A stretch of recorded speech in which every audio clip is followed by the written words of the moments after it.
Allez, on est en train de faire le class split. J'ai Muriel qui nous dit que ce soit les 6 heures, les 12 heures, les 24 heures, c'est toujours dans la dernière demi-heure que tout se passe. Alors, en IMSA, c'est sûr. Hein. Paul Louchatin, deuxième, ouais, derrière Scott McLaughlin. C'est exactement ce que j'allais vous dire. Toujours un regard sur Paul Lou.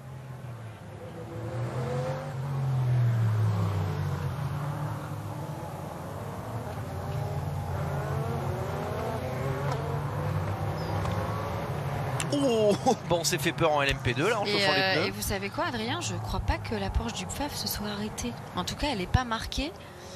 Oui, l'arrêt est marqué à 1h18, ce qui serait assez fou.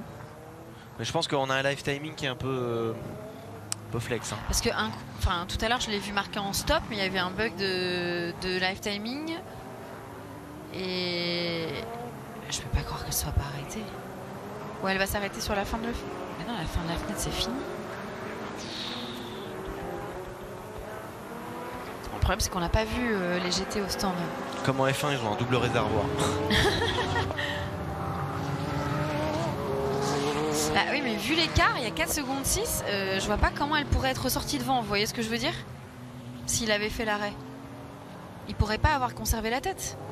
Il serait forcément derrière dans le peloton GT. Donc ça veut dire qu'il s'est pas arrêté.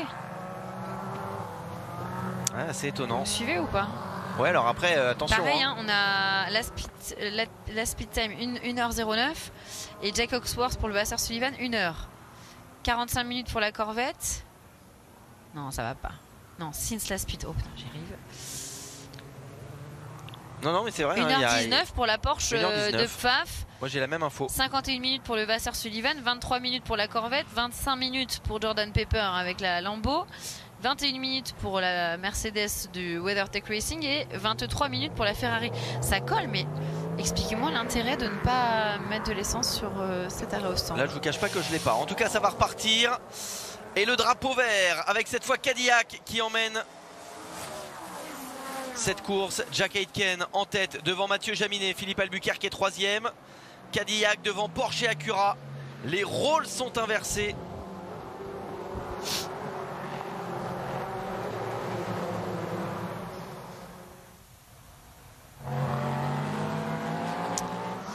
J'ai peut-être ma petite idée sur la stratégie de PFAF. C'est la stratégie de la dernière chance. Parce qu'en fait, comme ils ont fait un choix de track positioning qui n'était pas gagnant tout à l'heure, ils se sont peut-être dit, bon bah on va miser sur le fait qu'on va être quasiment jusqu'à l'arrivée en neutralisation et pas consommer d'essence. Parce que là, si on s'arrête, quoi qu'il arrive, on perd la course. Ouais, bah écoutez, on s'en va avoir le dénouement d'ici quelques instants. Mathieu Jaminet qui est dans l'extracteur de Jack Aitken. Est-ce qu'il va trouver l'ouverture comme ça a été le cas tout à l'heure sur Philippe Albuquerque? Oui, attention par l'extérieur. Ouais, et c'est toujours aussi chaud. Hein.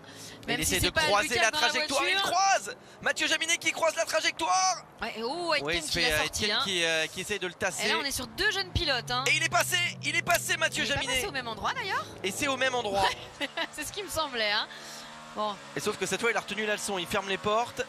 Oh, ça doit être chaud dans la voiture pour Mathieu. Et oui, d'autant que là, Philippe Albuquerque, il y va Albuquerque sur Aitken. Et oui, il est sorti, Albuquerque. Et il va devoir rendre la position à Jack Aitken. C'est Aitken qui est sorti et qui ressort devant Albuquerque. Ah, pardon. Mais, bah oui, mais comme c'est Albuquerque qui l'a poussé là. Et ça permet à Mathieu Jaminet d'être en tête et d'essayer de creuser. Porsche en tête des 12 heures de Sebring avec un Français au volant. On nous annonce une voiture sortie de piste. Ouais, Roman De Angelis avec la... Ouh, aïe aïe. Oh, attention. Et on est à 3 de front. On est à 3 de front, incroyable. Cadillac, Acura, Porsche. Oh, on n'est pas loin de se toucher. Et on se touche. Et il va à l'intérieur. Et ça a touché de partout là. Et Nasser qui va croiser Jack Aitken, ça passe sur la Cadillac, mais Albuquerque est deuxième. Oh là là, mais quelle autorité là de Albuquerque, il voulait vraiment pas là. Ah ouais, là il voulait pas la lâcher. L'affaire de tout à l'heure. Il voulait pas la lâcher. À mon avis, sous le casque, il se disait, toi mon petit, tu me l'as fait une fois, tu me la feras pas deux. Tu sais pas à qui tu parles. Mathieu Jaminet en tête. Albuquerque maintenant sous la pression de la deuxième Porsche, celle de Nasser.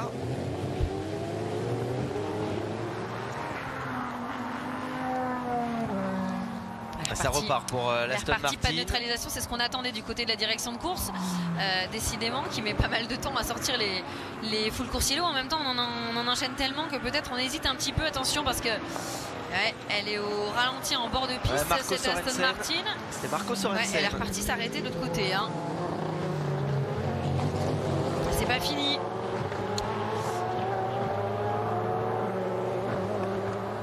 Et Albuquerque maintenant qui doit plus défendre face à Nasser. Incroyable les Porsche en retrait, les Porsche un peu dans l'ombre qui ont travaillé pendant 11h30.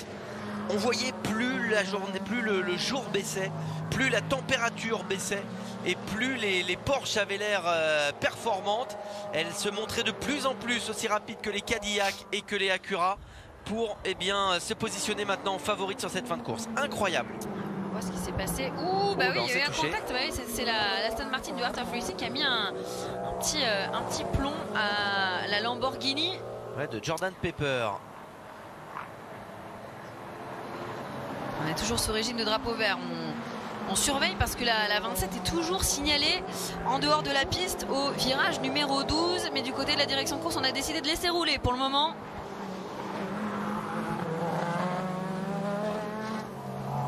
Et je dis ça, je dis rien, on en est à 1h23 de relais pour la Porsche de l'équipe FAF. Je pense qu'on a... Moi je pense vraiment, Adrien, qu'on joue le tout pour le tout en se disant s'il y a encore des neutralisations, on peut aller au bout. Et c'est la seule façon de gagner. Sinon, c'est ce qu'on appelle win or bin. Hein. Au pire des cas, on rentrera au stand et on aura perdu la course. Mais on va pousser jusqu'à la dernière limite, sachant que Patrick Pilet, c'est un des pilotes qui consomme le moins des pilotes en général. Il est connu pour ça. Ouais. Donc on a probablement le meilleur pilote pour tenter cette stratégie du côté de l'équipe FAF. On a un Français en tête de la catégorie GTP, un Français en tête de la catégorie GTD Pro. Et un Français 3e de la catégorie LMP2. C'est Paul Luchatin qui vient de reperdre une position. Et un Français 3e de la catégorie GTD, Julien Andlauer. Et oui, alors qui est revenu du diable vauvert. Hein. Julien Andlauer, on l'a pas vu du tout depuis le début de la course. Finalement, ces Porsche, elles marchent pas si mal avec la nouvelle BOP. Ouais, que ce soit en GTP ou en GTD d'ailleurs. Est-ce qu'on n'aurait pas un peu sandbagué du côté de chez Porsche, un tout petit peu, pour pleurnicher sur la BOP? Non, j'ai rien dit. Non, j'ai rien dit. Et vous non plus d'ailleurs.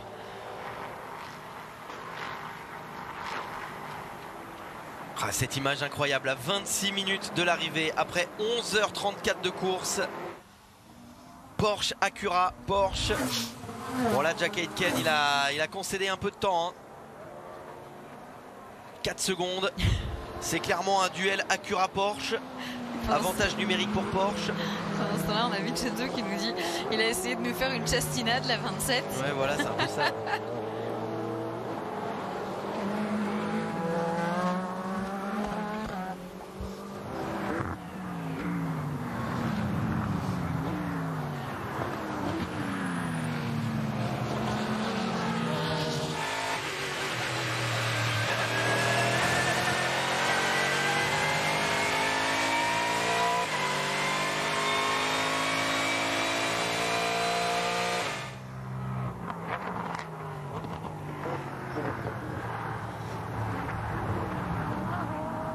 C'est beau des phares dans la nuit. Ouais, c'est beau, et Mathieu qui est en train de creuser l'écart. Mathieu Jaminet, 8 dixièmes d'avance maintenant sur Philippe Albuquerque. Il est en train de faire le job, le pilote Porsche. Ça pourrait être la révélation vraiment de cette entrée en matière de Porsche en catégorie Rennes. Vous savez, Adrien, on n'a jamais vraiment misé sur les pilotes de GT chez Porsche quand même, à travers les époques. Un petit peu plus là avec l'arrivée de cette GTP, avec Kevin Estre, avec Michael Christensen, avec Mathieu Jaminet. Mathieu Jaminet qui nous confiait qu'en plus il a quand même un gabarit qui n'est pas forcément idéal pour rentrer dans un petit cockpit comme celui-là, pour partager un baquet dans un petit cockpit. Et ben voilà, il est peut-être en train de remettre l'église au milieu du village, comme on dit. Je vous rappelle quand même que c'est un garçon qui a commencé en formule de promotion. En RCZ Racing Exactement, Cup. j'allais vous le dire, chez Peugeot. qui a bénéficié d'une bourse pour participer au championnat de France FFCGT parce qu'il n'avait pas les moyens et qu'il a été gagné le championnat de Peugeot pour bénéficier de cette bourse. Puis qui a roulé, et vous l'avez dit sur le plateau d'Automoto La Chaîne, entre guillemets en serrant les fesses quand il était en Porsche Carrera Cup France parce qu'il avait le budget ric-rac pour pouvoir boucler ses saisons en Porsche Carrera Cup France. Il a été détecté, il a fait le scholarship, il est devenu pilote junior puis pilote jeune professionnel. Et il a gagné l'IMSA l'année dernière. Il avait déjà fait énormément de beaux résultats au volant de Porsche en GT auparavant. Et là il est sur le point peut-être d'aller remporter une des plus grandes courses au monde au volant d'un proto pour sa deuxième course en proto. Ouais, ça serait vraiment génial, hein. Ça serait franchement génial. Ce serait la belle histoire.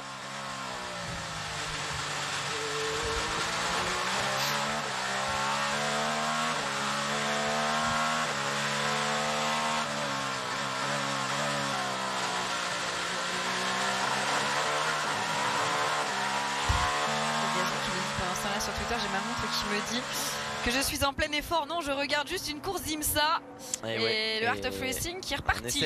On essaye de rapatrier cette Aston.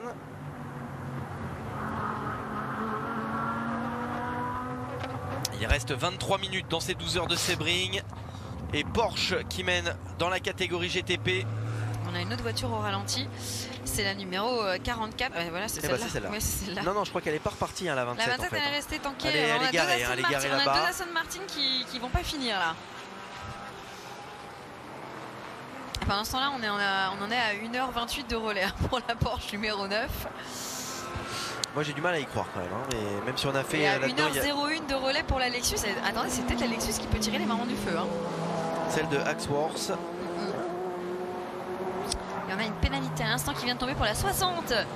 Et oui, la voiture de Tom Blomqvist qui n'a pas répondu aux prérequis de l'Emergency Service et qui donc va écoper d'un stop and go de 10 secondes. Décidément, de toute façon chez Meyer-Shank, ils sont dans le viseur, hein, je vous le dis.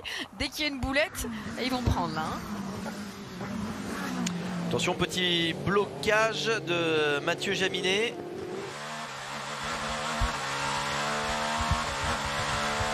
Il maintient la pression, hein. Philippe Albuquerque à 8 dixièmes. Il commence à être un petit peu décroché, Felipe Nasser derrière. C'est une bataille de titans.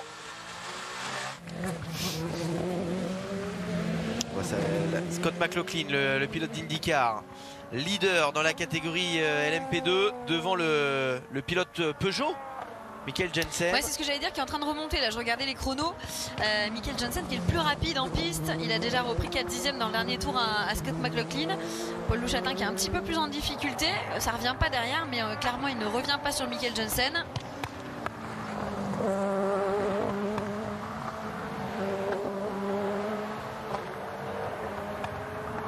Et du côté du GTD, on regarde pas non plus beaucoup. Hein.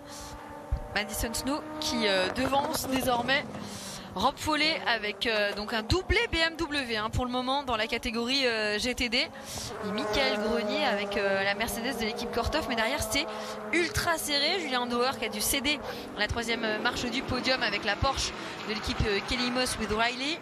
Et puis derrière on a Inception avec la McLaren qui est toujours là. Un top 5 très serré aussi en GTD. Et là on est avec une Porsche. Non, pas du tout. Là, on est dans la Mercedes de Michael Grenier. Oui, mais elles sont d'une Porsche dans les oreilles. Hein. Non. Parce qu'il est 2h50 du matin, Guénel. Non, parce que des fois, on nous met parfois, on nous met des sons de caméra embarqués autres sur les caméras, mais là, c'est juste mes oreilles, j'avoue. Une pénalité à l'instant pour la numéro 32.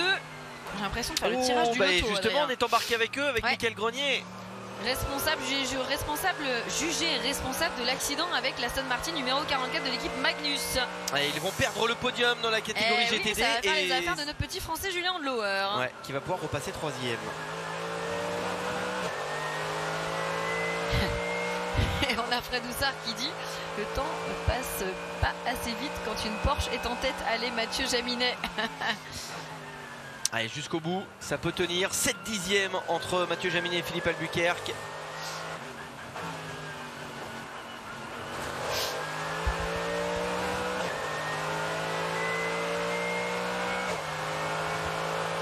On a Jean-Michel Hurter qui nous demande, Adrien, c'est intéressant, est-ce que les datas de Sebring peuvent servir à Porsche et Cadillac pour les 24 heures du Mans?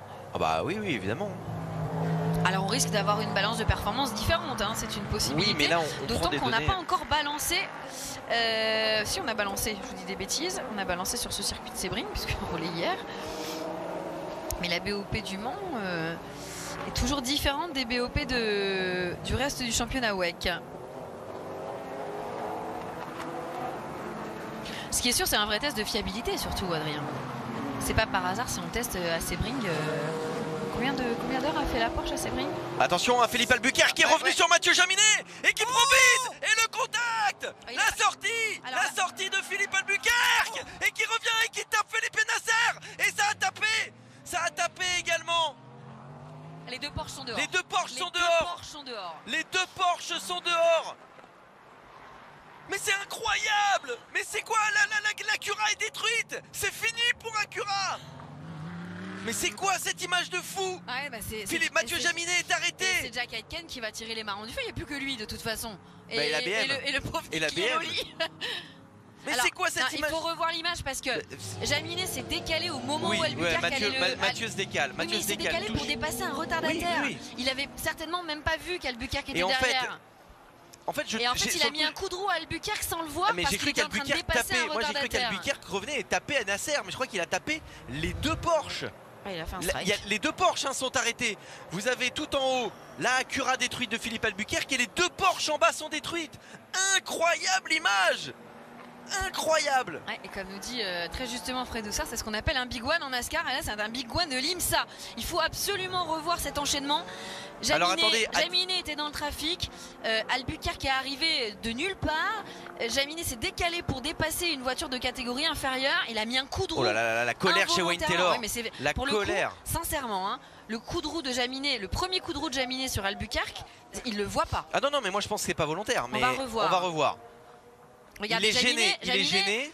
Il est en bagarre avec des GT. Regardez, il va aller sur la gauche. Il va se décaler à gauche au dernier moment. Il l'a pas vu, hein. Il est dans l'angle mort là. Pour moi, il le voit pas. Pour moi, il le voit pas. Ah oui, d'accord. Ah oui, il y a les GT qui tapent devant. En fait, il y a Nasser qui arrive derrière. Les deux Porsche, la Porsche de Nasser monte sur celle de Jaminet. C'est terminé pour les deux Porsche. En fait, Jaminet, il a la pression parce que il sait que Albuquerque est derrière. Attendez, parce que c'est pas fini. Les GT devant qui partent en tête à queue, c'est dans la catégorie GT des pros. Attendez, je crois que c'est les Porsche de Cherizzi. C'est la Porsche de Cherizzi et la Corvette qui se font taper. C'est c'est Serra et Garcia. C'est Serra et Garcia. Pardon. Mais c'est quoi cette scène de dingue? Ouais, vous avez raison. Bon, alors les deux Porsche c'est terminé. Alors l'autre question c'est qu'il reste 16 minutes de course. Pour moi il nettoie pas, il les évacue pas en 16 minutes. Ça me paraît impossible. Sincèrement, Jaminet, ce qu'il fait, c'est qu'il essaie de se presser. Vous voyez, il est derrière la Corvette, il voit que ça va pas passer. Au dernier moment, il se dit je vais essayer de passer à gauche. Sauf qu'il a même pas vu qu'Albuquerque était là. Ah non, mais j'en suis persuadé. Je pense qu'il le voit pas.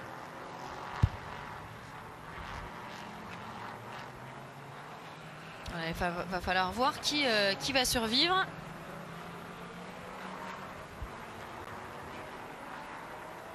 Ah non, il le voit pas. Pour moi, il le voit pas. Oh, le strike. Incroyable, mais la scène elle est apocalyptique. Philippe Albuquerque avec l'équipe médicale, tout va bien. On parle avec Mathieu Jaminet. Je sais pas si on parle là. Je suis pas persuadé qu'on parle, si je peux me permettre. Je suis pas convaincu qu'il y ait embrouille. Hein. Non, ils discutent les deux. Hein. Là, vous avez Mathieu Jaminet à gauche, Philippe Albuquerque à droite. Ces deux garçons intelligents, hein, et on a la chance de tous les deux bien les connaître. Et regardez, si, c'est Mathieu et Philippe. Ils vont même dans la même voiture.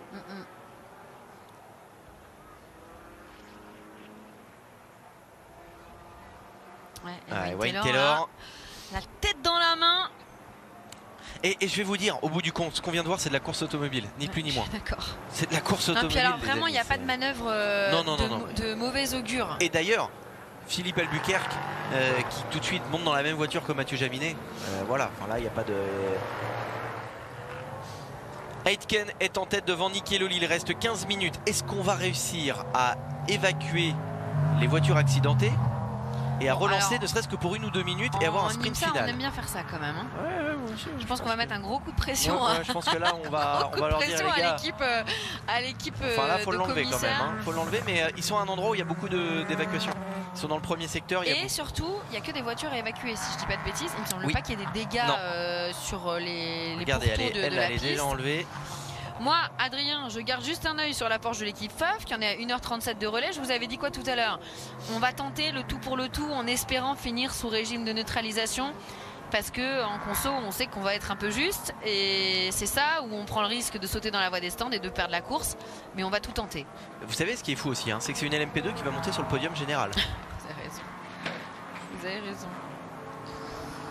Bon, alors évidemment, il y en a certains qui aimeraient bien que ça reparte pas. Hein. C'est le cas de l'équipe Tower, Scott McLaughlin notamment, leader de la catégorie LMP2. J'imagine que du côté de chez Pfaff aussi, on voudrait que ça ne reparte pas et on aimerait que la voiture puisse tenir jusqu'au bout en termes de consommation. On vous rappelle 1h38 sans arrêt pour cette Porsche numéro 9.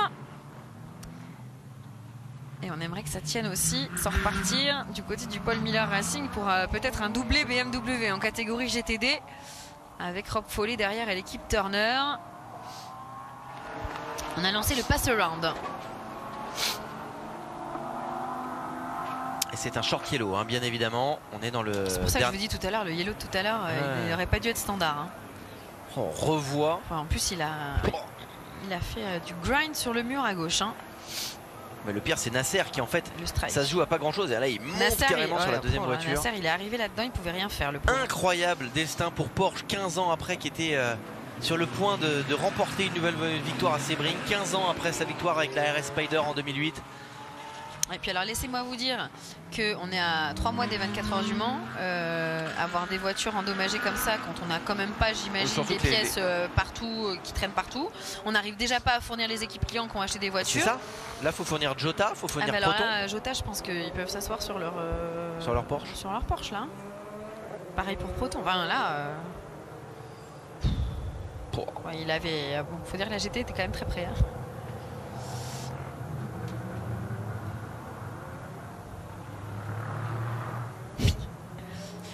Quelle scène complètement folle, on l'a revit avec la Corvette qui se fait taper, elle aussi, hein, qui était en 5e position de la catégorie GTD Pro. Alors ils sont repartis dans cette position, mais là c'est un scénario complètement fou. Une Sport Speed qui nous dit cette forme Michel Vaillant quoi. Ah non mais là complet. C'est-à-dire que ceux qui sont partis se coucher, ils vont se lever demain, ils vont dire what? Que s'est-il passé? Mais j'ai loupé quoi? Il reste encore 11 minutes, on a déjà évacué la Acura, on est en train d'évacuer les portes. Est-ce que je vous avais pas dit tout à l'heure que ça avait mal fini? Eh bah, quand écoutez, j'ai vu la baston on n'avait pas besoin de la pluie finalement pour ça. Et quand je vous avais dit aussi l'année dernière que ça allait mal finir entre Vantore et Jaminet, je m'étais pas trop trompé non plus. Et oui, et Need for Speed qui nous dit j'ai pas souvenir d'un 12 heures de Sebring qui se soit terminé sous safety car. Et bah écoutez, moi non plus. En IMSA on n'aime pas trop ça, hein. Les fins de course sous régime de voiture de sécurité. En championnat du monde endurance on en fait quelques-unes. Incroyable Big One. Et Yotolo qui nous dit en cas de double drapeau jaune en fin de course, y a-t-il un overtime comme en NASCAR? La réponse est non. Non, là c'est faut qu'ils relancent avant, là ils ont 11 minutes. Sinon mais ils passent l'arrivée sur régime de toutes les voitures sont sur les dépanneuses, hein, dans 5 minutes ça repart, ils ont besoin de relancer 2 minutes avant la fin. White Yellow Checker. Mais c'est exactement ça, ils vont relancer pour un tour. Mais c'est ce qu'ils aiment, 2 tours. Là c'est une fin de course bénie pour l'IMSA. Eux ils peuvent pas rêver mieux. Et c'est un duel BM face à Cadillac. BM qui tient là peut-être son premier podium de la saison. Moi la question que je me pose c'est que va-t-il advenir de la Porsche de l'équipe FAF? Va-t-elle oui ou non tomber en panne d'essence?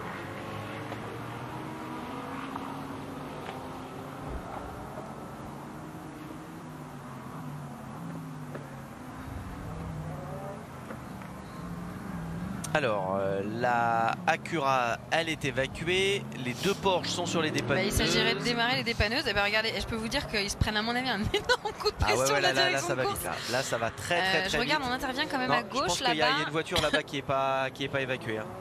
Mais ils vont la tirer, non? Il y a une voiture encore évacuée. Ça fait que 4 minutes. Voilà, c'est bon. Allez, voilà, hop, c'est réglé. Celle-là, on va l'emmener comme ça, les gars. Allez, Roger, on va la transporter. Tant pis, traîne là. C'est la voiture de Nasser. Allez, voilà, voyez. Allez, avance. On va repartir, les amis. Vous voyez, quand on se plaint des procédures de full course yellow qui sont super longues, quand ils veulent, ils peuvent. Hein. Bon, après, voilà. BM face à Cadillac. Il n'y a pas trop match. Hein. Normalement. Mais bon. Vous savez, quand vous avez la victoire des 12 heures de Sebring au bout du capot, vous pouvez trouver des ressources inespérées. Hein. Tato qui nous dit vous le sentez venir, BMW qui va rafler la win en GTP attendez. Alors que personne n'aurait misé 1 centime dessus. Rappelez-moi la durée d'un relais en GTP. 45 minutes à peu près. Ouais, on est à 43 minutes chez Jack Aitken. Oui, mais on n'a pas fait 43 minutes au drapeau vert. Hein. Ça compte pas. Hein.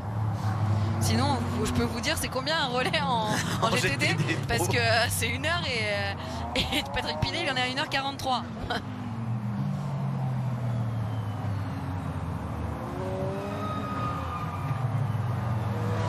Allez, voilà la dernière dépanneuse. Moi je pense qu'on va repartir pour un tour. Hein. Ça va être ric-rac, mais on va repartir. Il y a quand même le classe split à faire, non? Non, on fait pas. Non, mais il n'y a pas de classe split à la fin, si? C'est surtout qu'il y a que 2 voitures à classe splitter, si je peux me permettre. Mais je sais plus s'il y a un classe split à la fin des. Sur les short yellow? Non, mais sur le dernier quart d'heure. C'est les short yellow sur le dernier quart d'heure.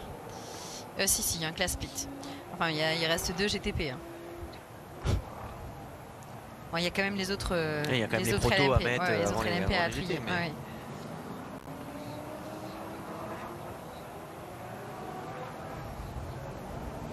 Il reste encore 8 minutes sur les 12 heures de Sebring. On a commencé le class split, ça y est. Ouais, et on émerge. Vous dites 5 minutes, je pense que c'est à peu près ça. On émerge du chaos, on a perdu les 2 Porsche. Il va refaire un petit peu le point, hein, les amis.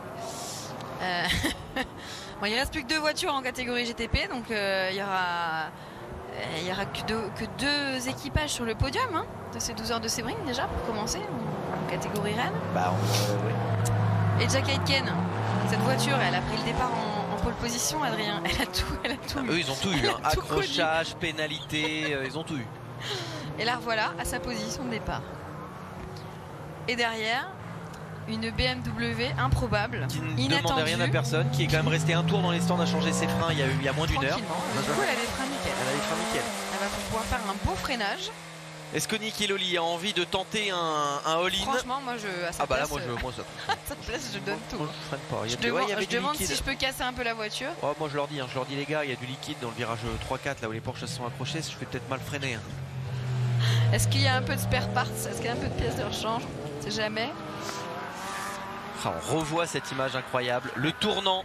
Le premier tournant de ces 12 heures de Sebring. On voit Jaminet qui arrive, qui freine dans ce paquet GT. Il part à droite dans un premier temps. Et puis, vous voyez, on voit d'ailleurs l'avant de la voiture qui est indécise. Oh là là. Et ce qui est incroyable, c'est le premier tournant, c'est vraiment la voiture de Sébastien Bourdet qui rentre au stand en feu alors que tout va bien, il est en tête et que c'est parfaitement maîtrisé. Et le deuxième tournant, clairement, c'est cet énorme crash qui implique les 3 leaders. Mais c'est complètement fou.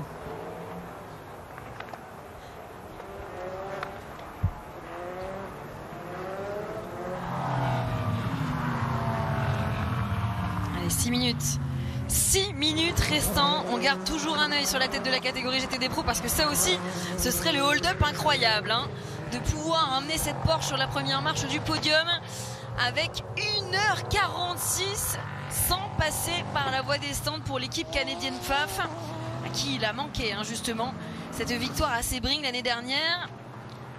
Fred Houssard nous rappelait qu'elle avait terminé 5e. Ça doit être un de ses moins bons résultats la saison dernière. Attention aussi quand même parce que probablement au restart on va pas mettre tout le mapping moteur hein, sur la Porsche. On va probablement essayer de consommer le moins possible, mais derrière on a Jack Hawksworth. Et Jack Hawksworth, il est collé dans les échappements de la Porsche de Patrick Pilet. Et lui, il a probablement un petit peu plus d'essence. Pas beaucoup plus, mais un petit peu plus. Un petit peu plus. Allez. Est-ce qu'en plus d'avoir eu le strike de l'année, on va avoir la double panne d'essence de l'année? Il reste 5 minutes en tout cas pour ce restart. Ça va repartir là, non? C'est... Ouais.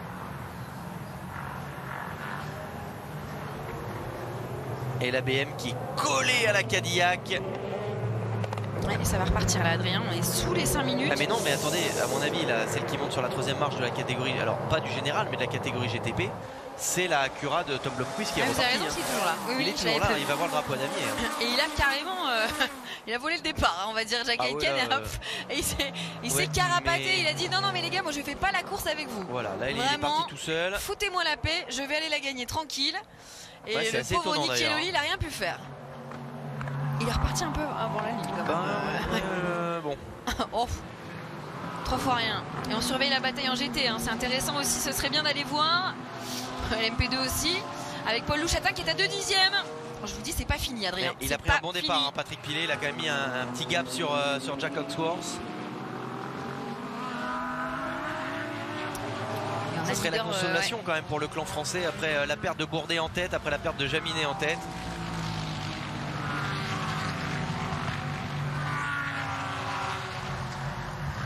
On a Madison Snow avec la BMW aussi là,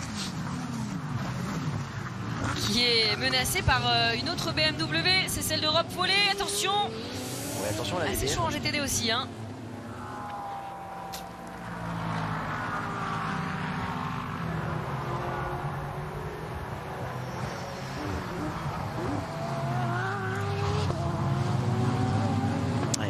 Julien Lower qui est en embuscade sur les 2 BM.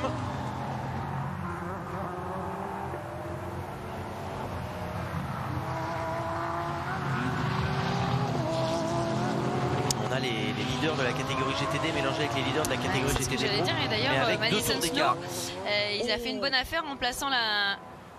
C'est sorti large. Il a mis la Lexus, je crois, entre lui et l'autre BMW, Madison Snow. Il a très bien géré. Derrière maintenant, la pression elle est pour Rob Follet qui a Julien Lower juste derrière lui.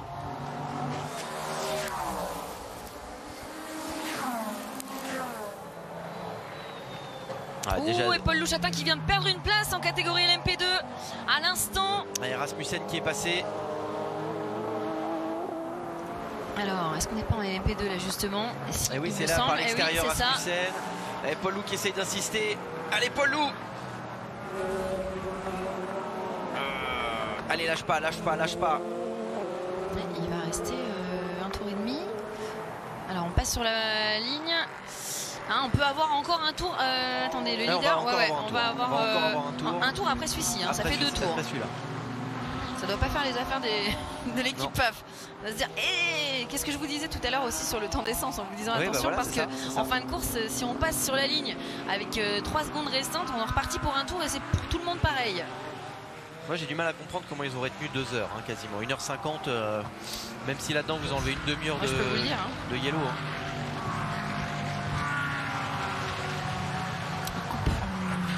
Ah. Bon, alors c'est pas le circuit pendant le circuit, non mais pendant les régimes de neutralisation. Ah oui, comme en NASCAR. Mais c'est pas quand même pas le circuit qui s'y prête le mieux. Hein. Ça fait quand même 1h20 de drapeau vert. Oui, comme en NASCAR, ils coupent le moteur, mais pendant les drapeaux jaunes, mais pendant les drapeaux verts, voilà, c'est quand même assez étonnant.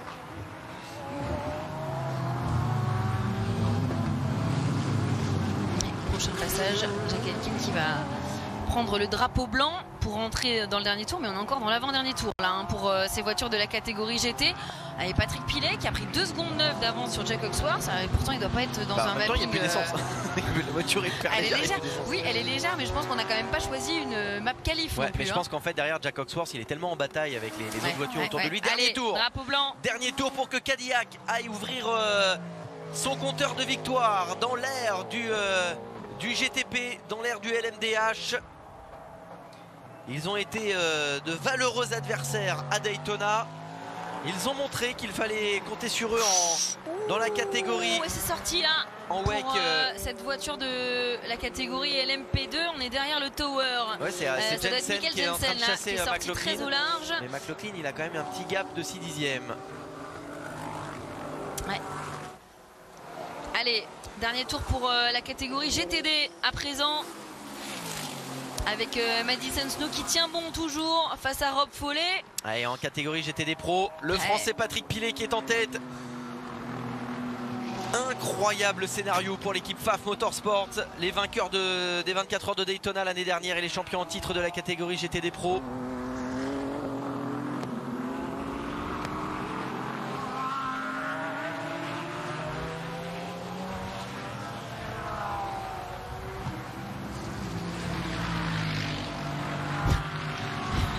Qui nous disent que vous ne le savez pas, c'est que la Porsche FAF avait un jerrycan de 10 litres dans la voiture, voilà. Au cas où.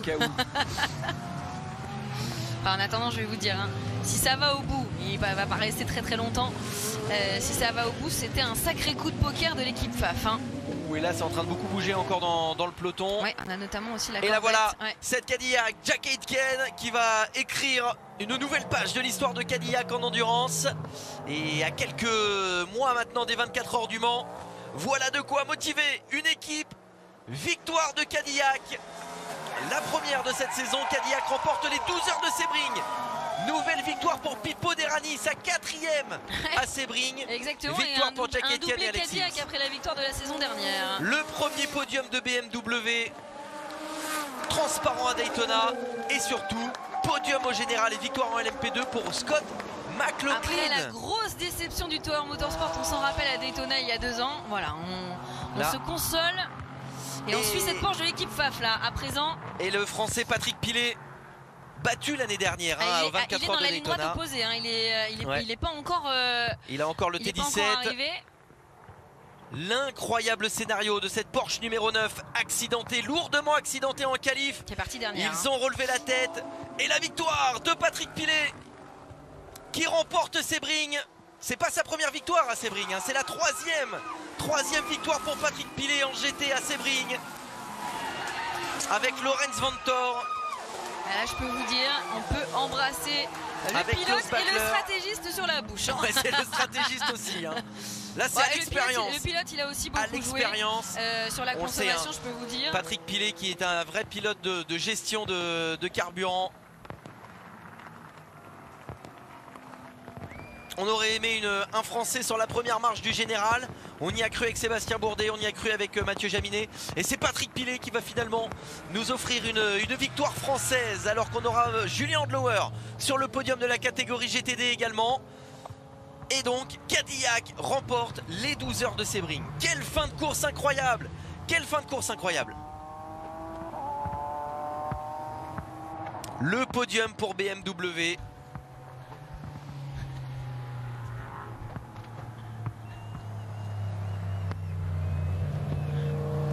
Et la 3e victoire de Pipo Derani.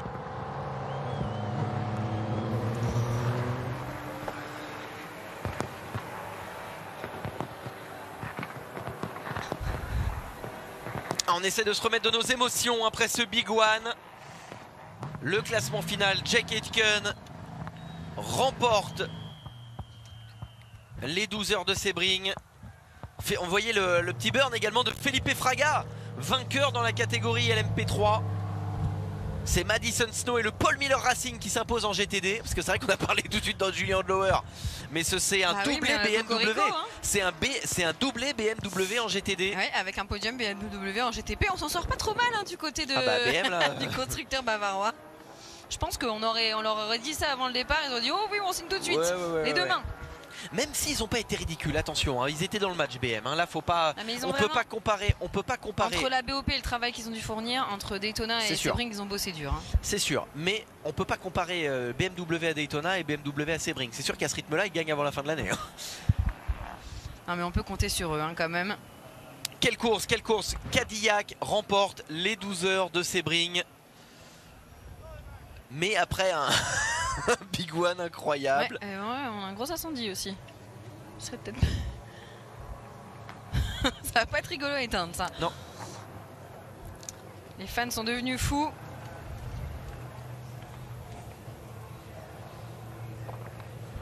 Incroyable fin de course. À tous les étages finalement, il n'y a que du côté du LMP3 finalement aussi que bon là on a des écarts. Il y avait quand même stabilisé. Non, un tour. Oui, non, il y avait un tour. L'équipe Riley qui s'impose. L'équipe AWA 2e, 1 seconde devant le JDC Miller 3e.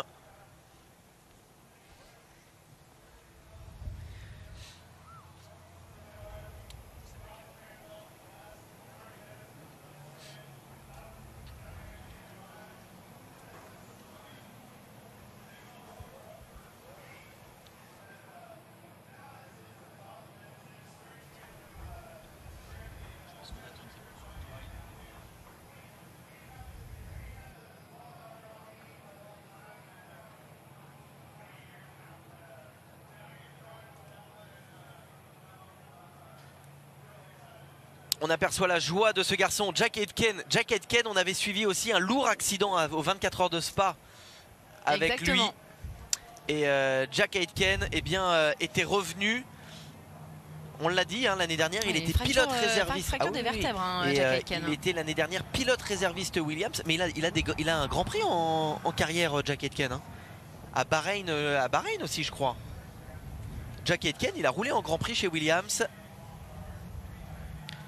Et aujourd'hui, il est vainqueur des 24 heures de Daytona. Non, des 12 heures de Sebring. 12 heures de Sebring. Bon, c'est déjà pas mal. Voilà, il a un départ en Formule 1, Jack Aitken. En 2020.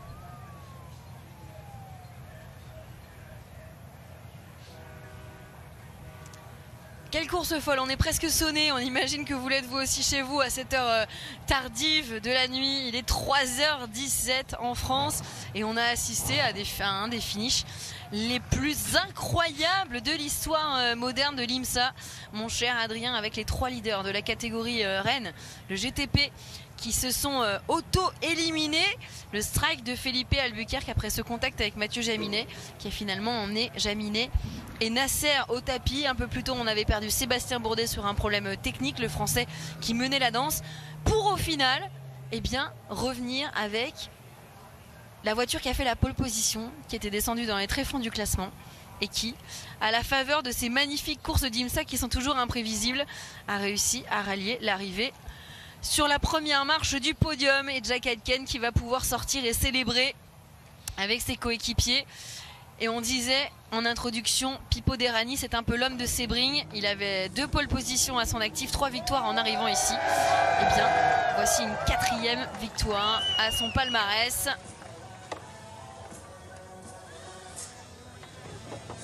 La victoire, on a vu le point levé de Jack Aitken. Alex Sims, Jack Aitken et Pipo Derani donc sont les vainqueurs de ces 12 heures de Sebring avec Cadillac. Et je peux vous dire, moi Ganel, que j'ai hâte de voir Cadillac maintenant au Mans, parce que ça va être des clients, hein. Ça va être des clients. Ouais, et avant ça, on aura Long Beach, Adrien. On aura Long Beach qu'on va vivre ensemble en direct. Scott McLaughlin, belle image de Scott McLaughlin, le pilote d'IndyCar, vainqueur dans la catégorie LMP2.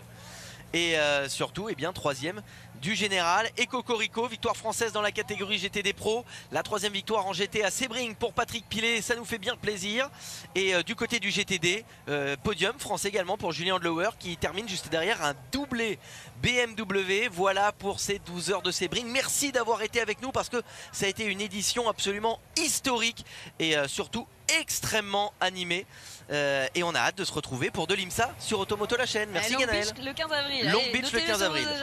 Notez-le quand même, hein. On vous a rien dit, mais notez-le. Salut à tous, bonne nuit.